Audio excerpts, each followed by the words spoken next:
So, welcome to the next video. Chapter 4, What Books and Burial Tell Us. In this chapter, we study about the oldest literary sources and some burial practices in order to construct our history. First of all, we study about Vedas, the one of the oldest literary sources in the world. You may hear about the Vedas. There are four of them: Rig Veda, Samaveda, Yajurveda, and Atharva Veda. The oldest Veda is the Rig Veda. It is composed about 3500 years ago. The oldest one is Rig Veda, which is composed about 3500 years ago. And it includes more than 8,000 of hymns called Sukta or well said. Rig Veda include 1,000 of hymns called Sukta or well said. And these hymns are praised in various god or goddesses. Three gods are Agni, the god of fire; Indra, a warrior god; and Soma, a plant from which a special drink was prepared. So, how these knowledge transfer from one person to another? These hymns were composed by sages, and the priest taught students to recite and memorize each syllable, word, and sentence. So, these are composed by sages, and priest taught students to recite and memorize each syllable, word, and sentence bit by bit with a great care. Most of hymns are composed, taught, and learned by men. Most of it taught and learned by men, and only a very few composed by women. So, most of hymns in the Rig Veda, it is composed, taught, and learned by men. Only a few were composed by women. The Rig Veda is in Old or Vedic Sanskrit, which is different from the Sanskrit you learn in school these days. Sanskrit and other languages. Sanskrit is a part of family of languages known as Indo-European. It is a part of Indo-European family, and there are several languages belong to this family. They are called a family because they originally had words in common. For example, Mad in Sanskrit, Ma in Hindi, and Mother in English. So there are similarities in there. In the subcontinent, there are other languages are there. For example, the northeast, there is Tibeto-Burman language. Tamil, Telugu, Kannada, and Malayalam belong to Dravidian family. The language spoken in Jharkhand and part of central India belongs to Austro-Asiatic family. So there are different families are there, and there is Sanskrit, and it is belongs to Indo-European family. So far we know that Rig Veda was recited and heard rather than read. It was written down several centuries after it was first composed. So it was written down several centuries after it was first composed and printed less than 200 years ago. Now here, how historians study the Rig Veda. We know how to study the Rig Veda to construct our past. So, what are the uses from the Rig Veda, or how it is useful to archaeologists? So, here we found that in Rig Veda, the hymns are in the form of dialogues. There is, for example, there is one such hymn, a dialogue between a sage named Vaishvamitra and two rivers, and that were worshipped as goddesses. So this is the dialogue between Vaishvamitra and the rivers. So here we can say that a river come down from the mountains like two swift horses, like two shining cows that lick their calves.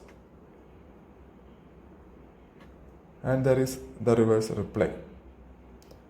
And from this hymns, we can point out that the sage lived in a society where horses and cows were valued animals. So we get an idea about the society in which the sage lived. The terms like chariots and carts that are used in those times. So we get a knowledge about the people who lived there and what the type of material they used. So we get an overall picture about that from these dialogues.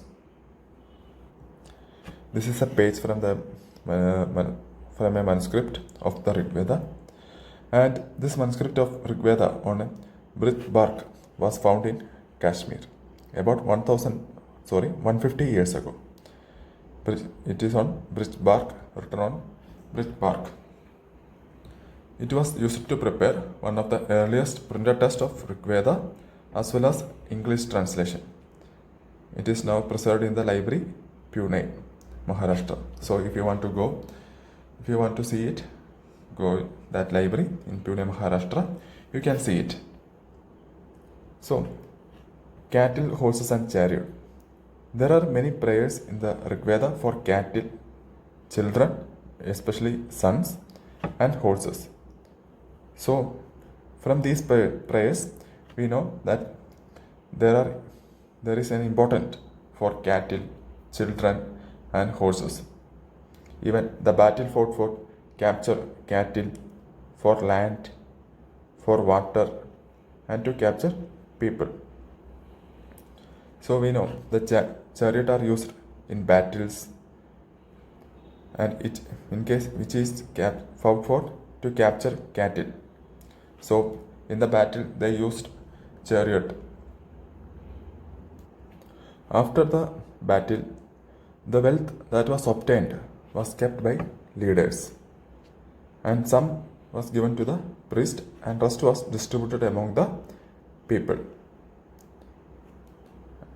And the wealth is used for performance of yajanas or sacrifices, in which offering were made into the fire, and the offering include ghee, grain, and in some cases animals.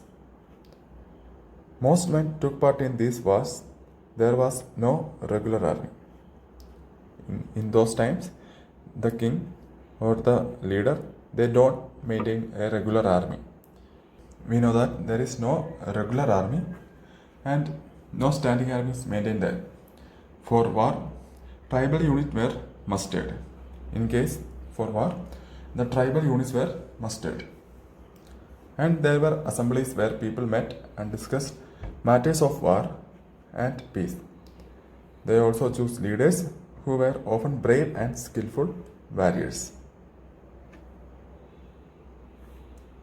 Words to describe people. There are several ways of describing people in terms of work they do, the language they speak, the place they belong to, their family, their communities, and cultural practices. So, in terms of these, there are several ways of describing people. So, let us find how in Rig Veda different words are used to describe people. So, there are two groups who are described in terms of their work: the priest, sometimes called Brahmins, who performed various rituals, and the Rajas. So, there are two groups that are described in the Rig Veda. One is priest, and sometimes also called the Brahmins. So, the priest, he performed various rituals. So, it is one group, it is a priest, and the second one is the Rajas. The Rajas were not like the ones you will be learning about later. They did not have capital, cities, palaces or armies, nor did they collect taxes. So, what is the difference from the Rajas on those days from now on? They did not have capital cities. In those times, the Rajas, they did not have capital cities, palaces or armies, nor did they collect taxes. They did not have palaces, armies, nor did they collect taxes. And also, the sons did not automatically succeeded fathers as Rajas. To describe the people, there were used two words. One is Jana and other is Vish. So they used two words to describe the people. One is Jana and other is Vish. The word Vaishya, it is came from Vish.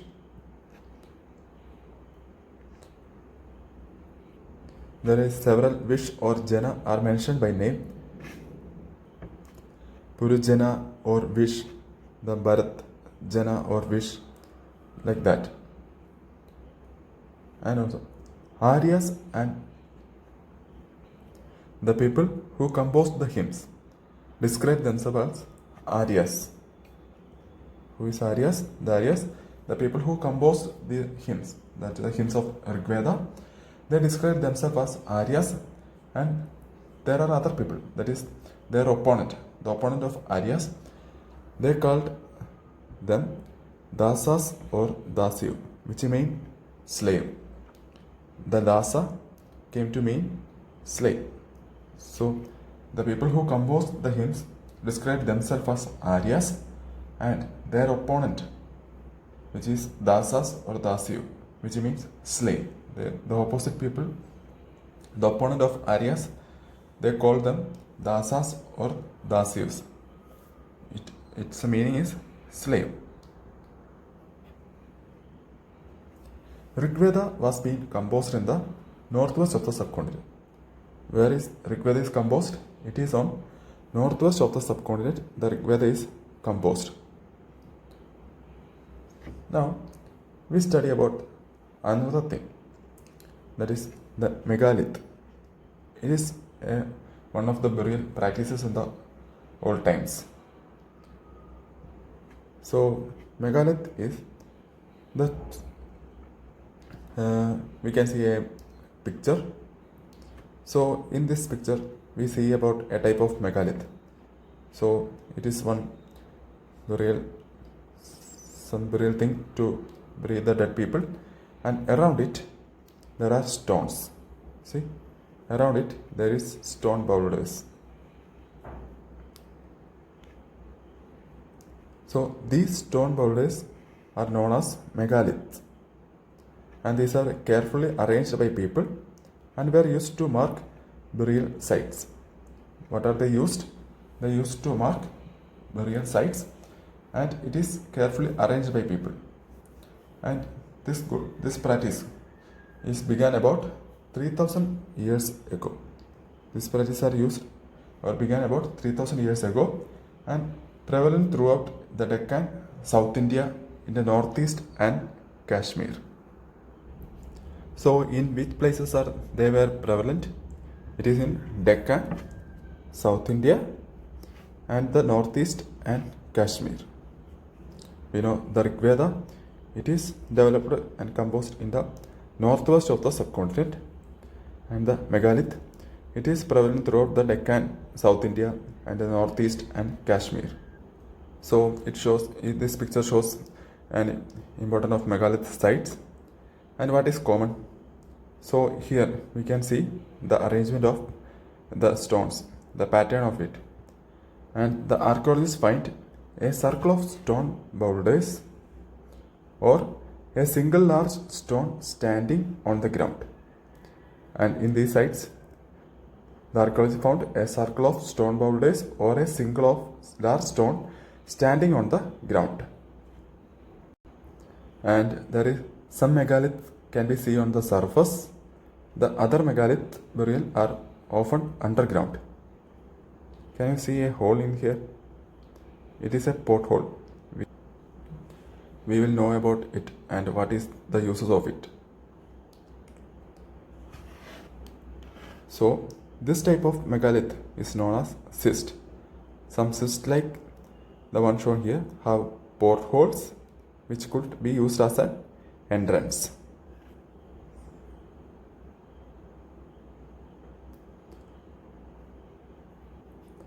What are the common features in all these burials?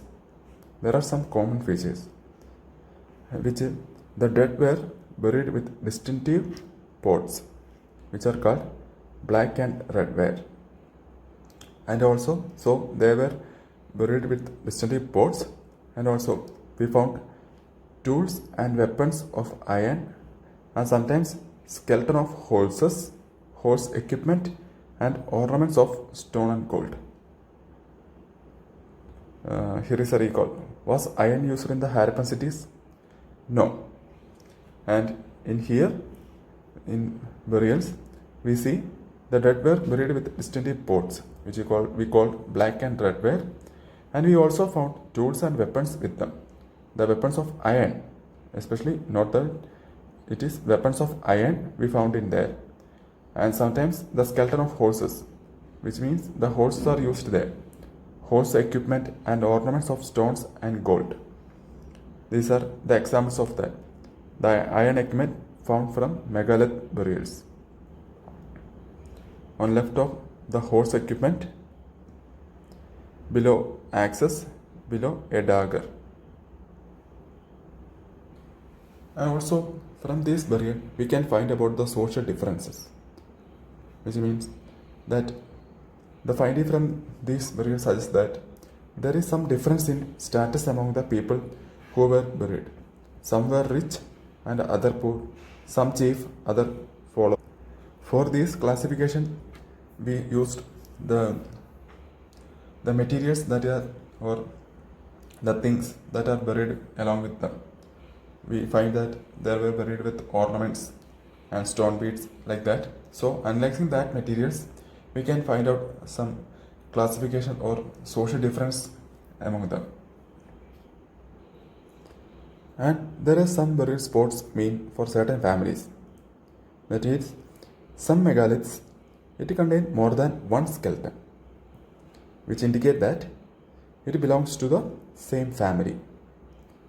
Some megalith, it contain more than one skeleton, which indicate that it belonged to the same family, were buried in the same place throughout, not at the same time. Even it is not at the same time, they buried at same place. The bodies of those who died later were brought into the grave through the portholes. So what is the use of portholes? What is the use of it? The bodies of those who died later were brought into the grave through the portholes. And the stone circles or boulders we placed on the surface probably served as a signpost. It is the circles, the stone circles or boulders, it is used for as a signpost to find the burial site, so they can return to the same place. So there are burials that belongs to the same family, and the bodies were brought into the grave through the portholes. Here we see about a special burial at Inamgaon. So we can find out that Inamgaon on map 2. So there is Inamgaon. It is a site on the river Goth, a tributary of the Bhima. It was occupied between 3600 years and 2700 years ago. Here, the adults were generally buried in the ground, laid out straight, with the head towards the north. Sometimes the burial were within the house. So what is special about here? In here, the adults were generally buried in the ground, laid out straight, with the head towards the north. And the vessels that probably contained food and water were placed with the dead. And along with the dead man, there placed vessels which contain food and water. And there is one man found buried in a large four-legged clay jar in the courtyard of a 5-roomed house. So we see that the burials were within the house. Sometimes the burials were within the house. What are the occupations at Inamgaon? The archaeologists have found seeds of wheat, barley, rice, pulse, millets and peas and sesame. Bones of number of animals, many bearing cut mark that show they have been used as a food. So from the cut mark they can say that they are used as a food. These animals include cattle, buffalo, goat, sheep, dog, horse, ass, pig, etc. So from these, the seeds of wheat and the skeleton of animals, we can find out or we can create an idea about what are the food they used and what the cattle they used, or what are the animals they used, like that. Here, what skeletal studies tell us?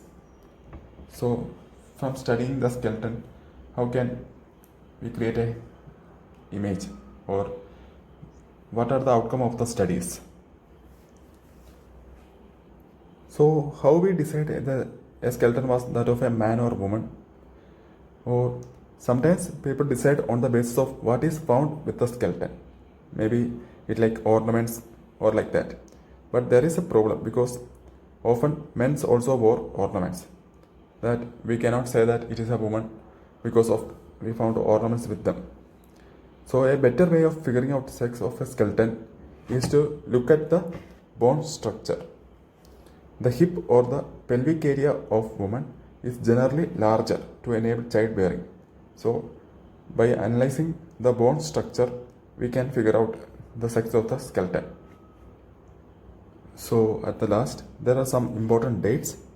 That is the beginning of the composition of the Vedas. It is about 3500 years ago. The beginning of building of megalith. It is about 3000 years ago. Settlement at Inamgaon between 3600 and 2700 years ago. Charka about 2000 years ago. So here let's recall. We can match the columns. We know Sukta, which is called the well set. Sukta is well set. Chariots, it is used in battles. Yajna, which means sacrifices. Dasa is we see that it is used for, or it is slave.